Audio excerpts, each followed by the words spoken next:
Добар ден на сите, почитувани представници на медиумите. Вчера помина реконструкцијата на владата и практично имаме една ревидирана верзија на тотално неспособна влада, неспособна да се справи со ниту еден проблем на граѓаните.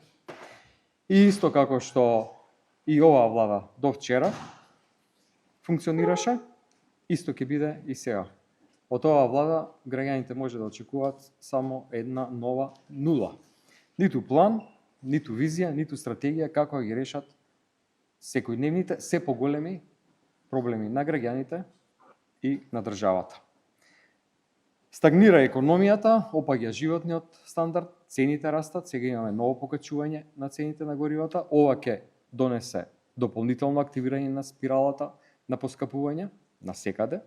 Видовме дека владата изминатиот период не се справи со ова, ниту пак направи некој чекор да се обиде да го спречи растот на цените.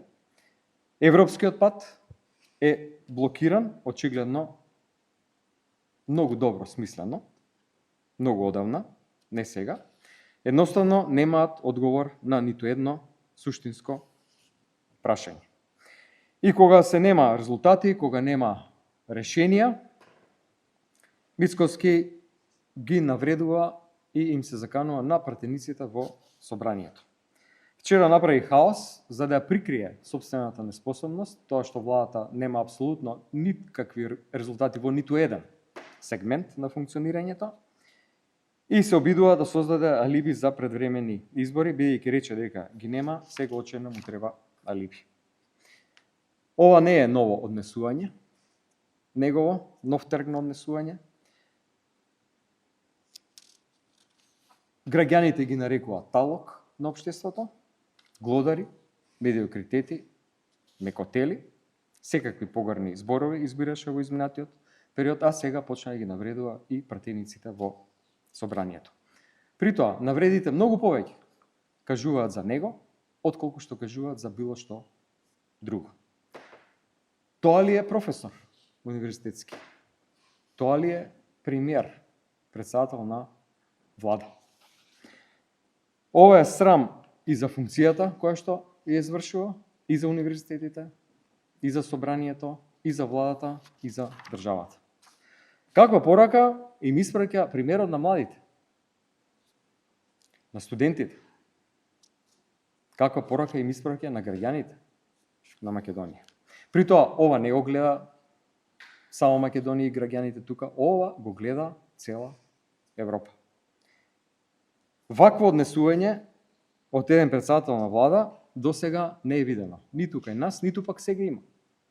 Било каде во Европа.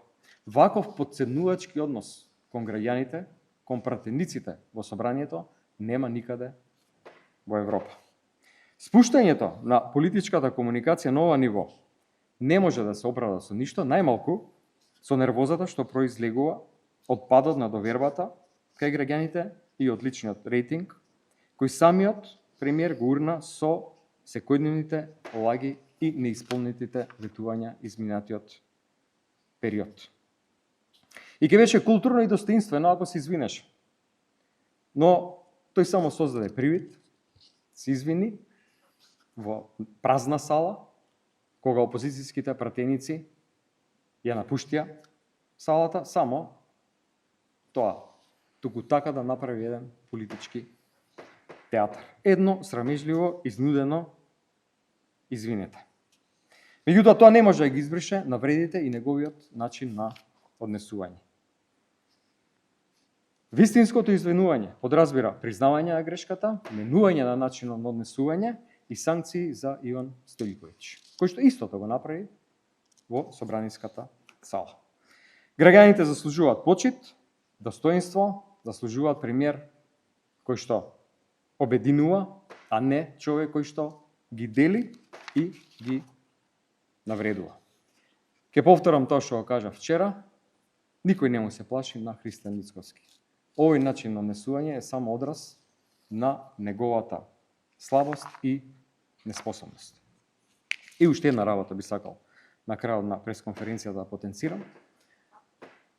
Денеска е така наречениот супер вторник на проширување на Европската Унија. Денеска се одржуваат како никогаш до сега 4 меѓувладени конференции со 4 земји кои што очигледно е многу брзо ќе бидат нови членки на Европската Унија. Со Украина, со Молдавија, со Албанија и со Црна Гора. Се затвораат поглавија на Албанија и Црна Гора и се отвараат нови кластери во поглавијата на Украина и на Молдавија. Вчера имаше средба во Париз по повод Националниот ден на Франција и таму на местото каде што се собрани сите европски лидери. Ние сме представувани од вице-премиерот Беким Сали. Немам никаква забелешка во протоколарниот дел, но дали е ова вистинско однесување на еден премиер на држава? Да не биде присутен на местото каде што се собрани сите европски лидери, на едно место кај што може да ги искористи, да се бори за државата, тој избира да не оди таму да го прати вице-премиерот. Само уште еден показател дека овој премиер за Македонија не се бори. Ниту има желба, ниту има визија, ниту има капацитет. Благодарам. Прво да направиме една јасна дистинкција. Реформската агенда е еден процес, проширувањето на Европската Унија е целосно друг процес кој што оваа влада, премиерот јасно и гласно кажа дека се откажува. И дека тој нема намера да го продолжи евроинтегративниот пат на земјата. Во однос на реформската агенда, која што и во грејс периодот од една година не е завршена ниту 50%, што е уште еден од показателите за капацитетот на оваа влада, изборниот закон е нешто за што ние имаме многу принципиелен став и принципиелни од експерти поддржани забелешки за предлогот кој што го нуди власта. Доколку се придржува само до предлозите кои што треба да се имплементираат, сугестиите од ОПСИ и ОДХР, немаше проблем. Ќе го поддржаме тој закон. И тоа е се што бараме. Да не се обидуваат да воведат механизам со кој што изборите ќе се изманипулираат. Ете тоа го бараме од оваа власт. Ама гледајќи како е насилничка, гледајќи како е криминогена, ова е тоа што може да се очекува. Ќе го поддржиме секој закон кој што е вистински европски, кој што ќе го подобри квалитетот на законот согласно препораките, ама нема да дозволиме власта да протне во овој закон механизам за утре да ги крадат изборите. Тоа нема да го дозволиме. На страна од овој рокот 15 јули, дали би предложили или би инициирале понатаму експерти да работат на овој претходно споменато дека немате ништо против тоа, дали вие би инициирале такво нешто? Да работат на токму на предлогот за гласање на диаспората. Диаспората и сега гласа. И гласа со истите критериуми како што гласаме ние тука, само што гласаат во конзулатите, амбасадите и така натаму. И сега се предлага модел кој што отвара можност за злоупотреба. Зошто? Што е идејата? Што е целта? Што е целта? Како ќе се контролира електронското гласање или праќањето писма по пошта? Не предлага власта освен овој предлог и контролен механизам? Што ја потврдува го потврдува сомнежот дека сакаат да протнат механизам за кражба на изборите. Ништо друго. А доколку сакаат, може да отвориме дебата во рамки на некоја експертска група, да се најде соодветно решение. Тоа е вистински пристап. Ама оваа власт нема желба да направи ништо добро за граѓаните.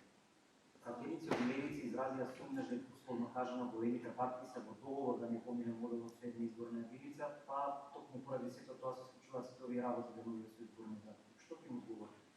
Не, тоа не е точно. Вчера видовме дека левица видовме уште една потврда дека се они контролирана опозиција од страна на Мицкоски и ВМРО.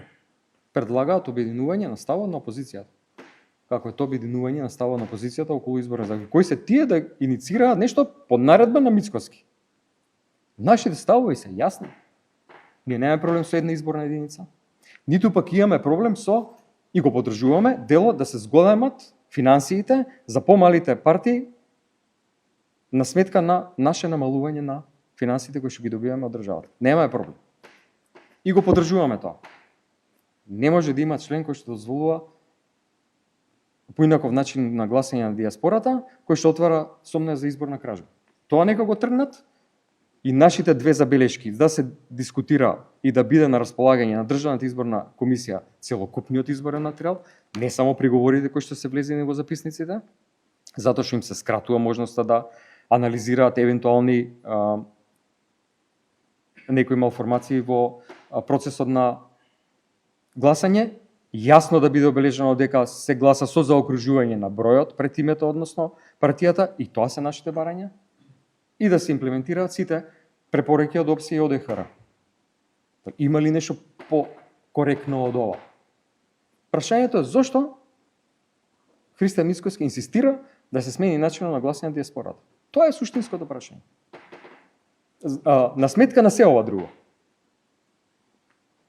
Благодарам.